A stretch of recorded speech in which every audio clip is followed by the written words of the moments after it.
Shri Swami Samarth Austro remedies hub मध्ये आपले स्वागत आहे।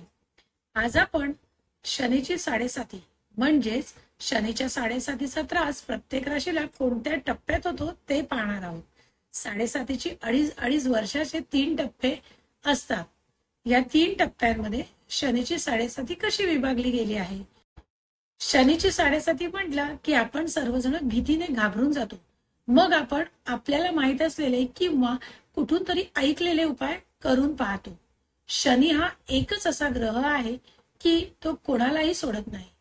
मात्र या साडेसातीत नेमका कुठला त्रास जास्त आपल्याला होतो, मात्र या साडेसातीत नेमका कुठला टप्पा जास्त त्रासाचा आहे व त्यासाठी आपण काय उपाय करावे याचे मार्गदर्शन करण्याचा मी आज इथे प्रयत्न करणार आहे। मेष राशीला साडेसाती असेल तर मधली 2.5 वर्ष जास्त त्रासदायक होतात।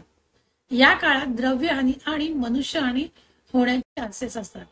मनुष्यहानी म्हणजे काय तर आपली माणसं दुरावली जाणं किंवा आपल्या माणसात गैरसमज होणे, भांडण होणे किंवा जर आपल्या घरात कोण वयस्कर व्यक्ती असतील तर ते जाणे।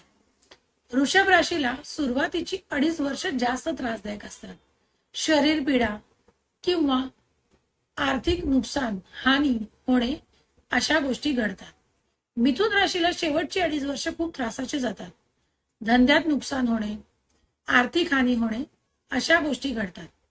कर्क राशीला शेवटची 5 वर्ष अत्यंत त्रासदायक, शारीरिक कष्ट व कौटुंबिक त्रास होतो। सिंह राशीला पहिली 5 वर्ष त्रासाची असतात।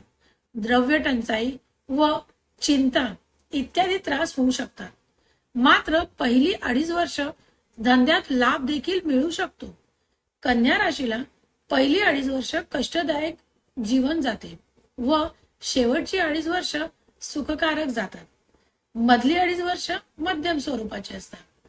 त्याचप्रमाणे तुळ राशीला शेवटची 2.5 वर्ष चिंतादायक ठरतात, तर वृश्चिक राशीला शेवटची 5 वर्ष फारच त्रासदायक ठरतात।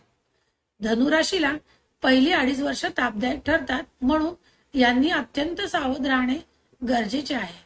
मकर राशीला पहिली 2.5 वर्ष त्रासदायक ठरतात, मात्र पत्रिकेत शनी चांगला असेल तर हा त्रास कमी होण्यास मदत होते।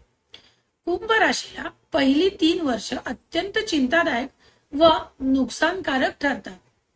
मीन राशीला शेवटची 2.5 वर्ष त्रासदायक ठरतात। हे सगळं सांगण्याचे कारण आपण आपल्या साडेसातीच्या काळात सावध राहणे व काळजी घेणे एवढंच आहे।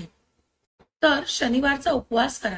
मारुती दर्शन शक्यतो दक्षिणमुखी मारुतीचे घ्या। शनिवारी काळे कापड काळ्या माणसास दान करा। तिळाचे तेलही दान दिले तरी चालेल। वर्षातून 2 शनी अमावस्या येतात, तेव्हा काळ्या माणसाला शनी अमावस्येच्या संध्याकाळी 7:30 वाजता राहूचे दान द्या, म्हणजे राहू ग्रहाचे जे दान आहे ते द्या। शनी शिंगणापूरला दर्शनाला जाता आले तर अतिउत्तम। आपण श्री शनी महाराजांना भक्तिभावाने शरण गेलो, श्रद्धेने नमस्कार व कळकळीने आपले रक्षण करण्यासाठी मनपूर्वक प्रार्थना केली तर आपल्याला चांगला अनुभव येईलच। साडेसाती असली तरी शनी महाराज भरभरून देतात, हे लक्षात असू द्या। कर्म चांगले करा, फळ चांगलेच मिळणार। शनीच्या साडेसातीत करावयाची उपासना सांगत आहे ती तुम्ही नक्की करा, म्हणजे शनीचा त्रास कमी होण्यास मदत होईल। शनिवारी अंघोळ करून श्रद्धेने एकाग्र मनाने श्री शनीच्या लोखंडाच्या प्रतिमेला शनीपत्राने पूजन करावे। काळे तीळ मिश्रित पुडीत भात दान करा। लोखंड काळे वस्त्र दान करावे। नंतर शनिवारी शनी स्तोत्र वाचावे। तीळ व तेलाचे दान केल्याने 1 वर्षापासून संकटापासून रक्षण मिळते, म्हणून वर्षातून एकदा तरी ते दान करावे। शिव कवच पंचमुखी हनुमान कवच पठणाने सर्व ग्रहपीडा स्वामी कमी करतात।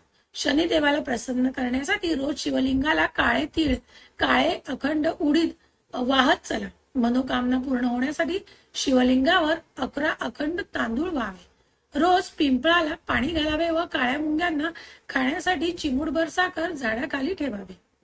ओम शन शनेश्वराय नमः या मंत्राचा साडेसातीच्या काळात जास्तीत जास्त जप करावा। अपंग व्यक्तींची जेवढी जास्त जमेल तेवढी सेवा आणि मदत करावी। अशा प्रकारे शनीच्या साडेसातीमध्ये तुम्हाला होणारा त्रास तुम्ही या उपायांनी आणि उपासनेने कमी करू शकता. तर तुम्ही नक्की करा आणि तुमचा त्रास कमी करून घ्या. धन्यवाद. शनी महाराज हे न्यायाचे देवता आहेत. आपण जसे कर्म करू तसे ते फळ देतीलच. त्यामुळे कर्म चांगले करा म्हणजे फळ निश्चितच चांगले मिळेल. जर तुम्हाला हे माझे छोटे छोटे व्हिडिओ आवडत असतील तर लाईक, शेअर आणि सबस्क्राईब करायला विसरू नका.